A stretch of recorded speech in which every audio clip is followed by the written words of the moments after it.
Hi again then guys, and welcome to another specific car review for Gran Turismo Sport, and this vehicle is one which we did of course have on the beta version of the game, but we simply didn't get around to reviewing it before this full game was released. Which isn't necessarily a bad thing, because of course back then there were certain things that we weren't aware of, such as the price. We didn't know what any of the prices for these vehicles were going to be. And the car in question is of course the Audi R8 LMS. The new shape, quite significantly restyled over the prior generations of the Audi R8. Personally, I'm not a huge fan of the visual style of the back end of this new one, especially the road car. It's so abrupt and flat, it just looks weird to me, especially considering how beautiful I would say the first generation of the R8 was, the 4.2 litre FSI, but still, of course, that's all down to personal preference. As far as this racing version goes, it does of course share, as all R8s do, at least as a sports car, not the LMP machine, roots with Lamborghini. And ties, more specifically, with the Lamborghini Gallardo and, by extension, the Huracan as well. And like a Huracan, you're looking at a 5.2 litre V10 engine. It's got 585 horsepower as standard, which is very healthy, 405 pound-feet of torque, and it weighs 1,225 kilos. So across the board, it's a good car. And although we didn't feature this in its own dedicated review episode until now, we did of course feature it in a Rivals match when we were still in the beta stage of the game against, if memory serves, I think it was the Mercedes AMG GT and the BMW M6, the three German GT machines to debut at that time.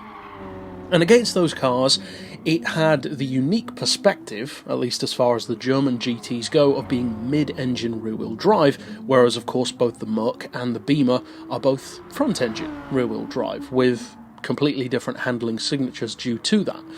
Now the R8 in LMS forms, in particular across the board, be it the Team Phoenix or the non-premium, whichever, has been a car which on Gran Turismo 6 in particular I've had mixed thoughts on. And of course I reviewed all of the LMS versions of that car in this same series, GT Masters, on Gran Turismo 6. And my comments about those cars varied quite a bit.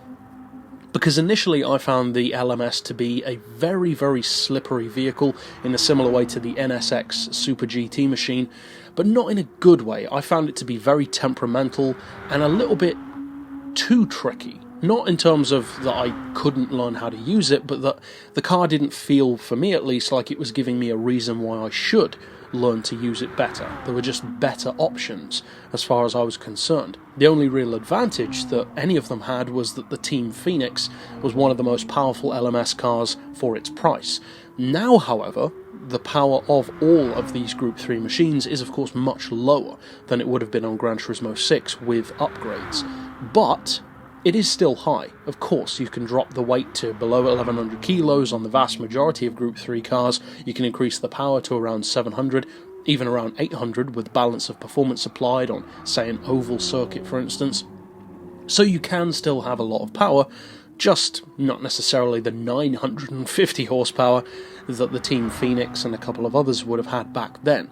So how does this one compare to those, but also, of course, in a more relevant way now, to the other Group 3 machines, both real, like this one is, and fictional? Well, in terms of how it compares to the older LMSs, I would say it's easily better than all of them, because those models are so slippery that they require a very, very different approach to tuning, at least compared to my tuning on other vehicles on Gran Turismo 6. Now, when you tune them in that different way, you can bring them under control, and they are fast cars. Of course, I never said that they were slow, they just didn't seem worth the effort to me of tuning. However, once I had spent the time to tune them and mess around, I found that they could be good. Not great, but good, at least for me. This one is a much easier vehicle to work with straight off the bat. At the same time though, it's not easy to drive.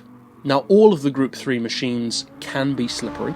That's kind of a byproduct of being a race car generally, especially of course for less experienced drivers, but In the case of the LMS or a Huracan or a couple of others, they are definitely less beginner-friendly than others. Something like the Beetle, for instance, is relatively beginner-friendly. Even the Porsche 911 RSR isn't all that challenging, especially not compared to what you'd expect from a Porsche, or something like a Volkswagen Vision GTI Roadster. Very easy car to drive, and a number of others are also. This one, though, not so much. It does require a slightly different approach in terms of tuning, especially with regard to the diff and the suspension, but also a different approach to driving. With all Group 3 cars, and with all GT class race cars in effect, I would recommend having a relatively smooth approach to driving on GT Sport. Smooth throttle, smooth braking, smooth steering.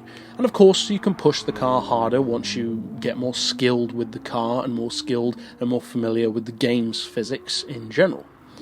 However, this LMS, I would say, requires a little bit more care than a number of other Group 3 machines. It's a bit more slippery, and although all of them can be, this one gets there much more readily. It's much more open to slipping its tail out, which isn't a great thing.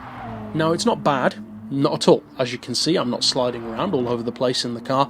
I do, though, have a notably slower pace, or not necessarily a slower pace, but a more measured approach, let's say, in this car than I would if I were in the Porsche, or in the Beetle, or in the Volkswagen Roadster.